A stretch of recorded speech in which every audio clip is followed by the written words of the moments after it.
So he had become a Khan, and he was ruling over him. And so Jamuka now switched loyalties to the next kingdom over, called the Naiman people, who are farther west. And he becomes the protege, you could say, of the Naiman people. But when Genghis Khan attacks the Naiman, Jamuka deserts the Naiman. He tells them these people have snouts of steel and they eat humans alive. And he was telling them all these horrible things about the Mongols, And Taiyang Han, the leader of the Naimans, he was rightfully scared about them. And he was left there. And he, in fact, was very quickly also defeated. So Jamuka has not fought against Temujin in this campaign. And he's off with some of his people, Jadagan clan people. He's off with them, and they see the turning of the tide, but he now wants to become the great Khan of the steppe. He has very few followers, but he takes the title Gurkhan, which is a very old, ancient, important title. But because Wang Han is gone, Torgal Han gone, that he can take this title and pretend to be the great Khan of the steppe and all. But his own people turn against him, and they capture him, and they think they will take him to Genghis Khan. It's not Genghis Khan. They'll take him, and they'll be rewarded, perhaps, for turning him in. And Genghis Khan does reward them immediately. He kills them all because they have betrayed their leader, who is his Anda. It's a very strange encounter.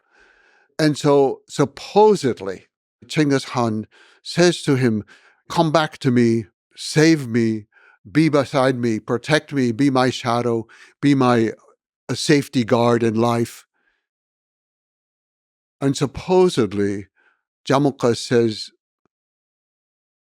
but I did betray you when my people fought against you, and you will always know that, and you will never completely trust me. I will be like a louse underneath the collar of your tunic. I will be like a thorn in the lapel of your dell. He said, kill me without shedding my blood. Let me die. And if you do, take my remains up to a high place and bury me, and I will be the guard. I will be the protector for you and your people forever. So obviously, Temujin did not participate in the killing, but he ordered the killing. And he was it's not specified how he was killed without shedding the blood, but the Mongols had several ways, because the most honorable way to die was without shedding blood. The blood contains part of the soul, and if you lose it, you're losing your soul before you die.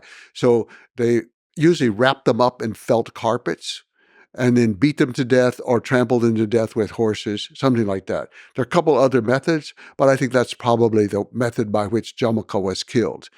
And so he was killed, and then Genghis Khan had his remains taken up and buried in a high place. This is over near Tuva, which is today part of Russia, but until the 20th century was a part of Mongolia. The Tuvan people, very, very close culturally to the Mongols.